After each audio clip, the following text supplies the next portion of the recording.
What's up everybody, and welcome to another video on the new Jimny channel. In today's video we will be looking at the installation of the new fuel tank from Long Rancher being installed on the Jimny. This is a very much needed mod because the original fuel tank just ain't doing it on those long runs, and I hate carrying those jerry cans on the way. So if you go online on YouTube, you can see this short installation video from the company Long Rancher. This video is pretty good. They might show a little bit better installation guides on how you fit the fuel lines and all that, all the tools you need and so forth. The kit came with a pretty cool instruction booklet, but as I told you, all the fuel lines, all the hoses you didn't know where to put them basically. A tip to the Long Rancher company: do a color scheme on all the hoses. That really takes care of all misunderstandings. So a lot of people think that this upgrade is adding way too much weight to the Jimny on long trips, but it's quite the opposite, I think. Carrying all those jerry cans, that takes up a lot of space in the car and so forth, but this tank is only 12 kilos more heavier than the old plastic fuel tank. So I don't think that is too much weight. If you subtract if you're carrying steel jerry cans or plastic jerry cans, so the tank is maybe 5 to 7 kilos extra weight to the car. But you get rid of all those jerry cans, which is a huge difference traveling overlanding, at least. Okay, so you can check out the link for this video in the description below. Now here's a little shot from the undercarriage before we installed the Long Rancher tank, and just to show you how it looks. And here's an overview of all the parts that came with the kit. It all looks very professional, and it came with an instruction booklet which was very clear. Other than the fuel lines, I do a little bit better job on showing a picture that shows which line goes where. But just take a look at this tank. I mean, what a quality build. This is like 100% quality. And I think even though it's expensive, it's every penny's worth. That's my take. Alright, so on with the show. You need to disconnect all the lines from the fuel filter cap. And just make sure when you disconnect all the lines from the fuel canister, you can see there that there is some pressure on the system, and you need special pliers, which you can see here on the picture, and you use those pliers to disconnect all the fuel lines.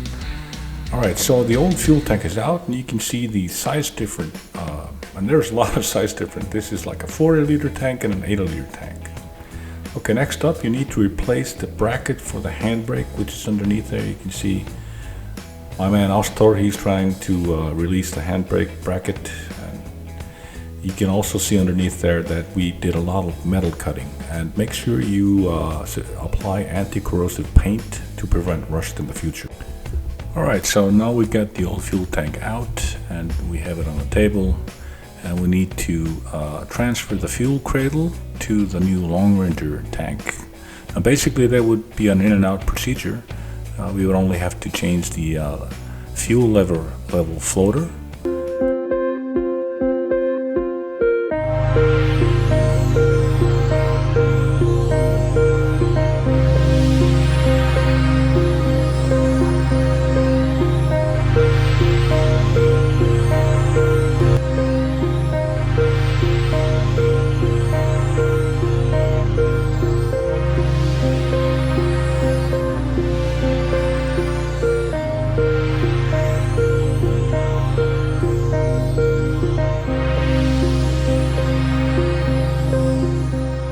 Okay, we are on the final stages of doing this, and here you can see we're taking the old O-ring that was on the old fuel tank and we're putting it on the Long Rancher tank.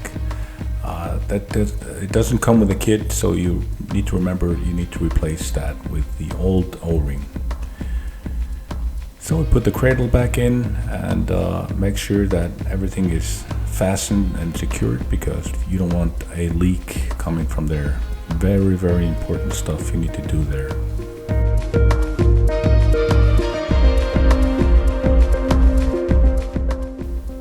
Okay, so all we have left to do is to remove some of the hoses and the fuel canister and place it to the new tank. Now here it talked about the fuel lines running here. We need to find out which goes where, and in the instruction booklet it wasn't that clear, so we had to read it very carefully before we installed it. So here we are, just putting the tank in its final resting place underneath the Jimny and getting ready for the final phase to attach all the hoses to the fuel filler cap and make sure that there is no leakage anywhere, and we need to secure it in its final resting place extra carefully.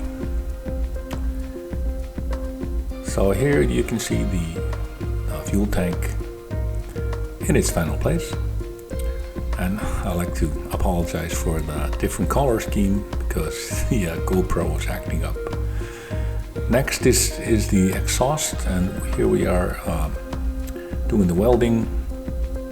This hot dog muffler came along with the kit, and I mean the sound in the Jimny is pretty cool now because this is the only basically exhaust in the car. All right, so we're getting ready to fire up the car, and I was pretty stressful when it came to that, but we didn't have to worry.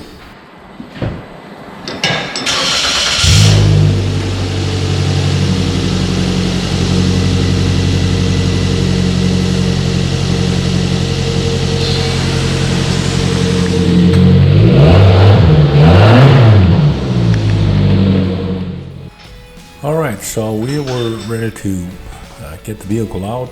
We inspected all fuel leakages and there was none.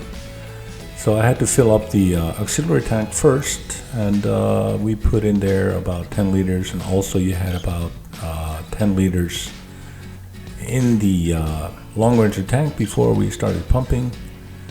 So the fuel capacity total is 110 liters if I fill all the tanks, and that's pretty cool. I think I'm very happy with that.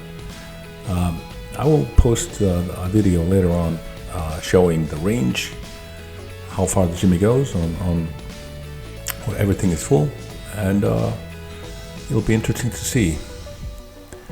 I will leave you with a slideshow of some of the pictures underneath the car and the project, and you can pause the video and look at each picture very well if you want to do this yourself, but I highly recommend that you have a professional do this job.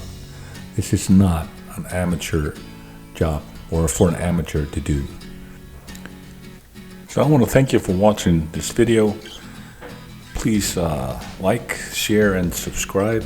And last but not least, I want to thank the guys at Breytir, Aron and Ástor for helping me out with installing this fuel tank. I mean, these guys are real professional workers. They really know what they're doing. So I urge everybody, at least you guys that live here in Iceland, if you want something done with your car or your 4x4, Breytir is a shop to go to. Thank you and bye-bye.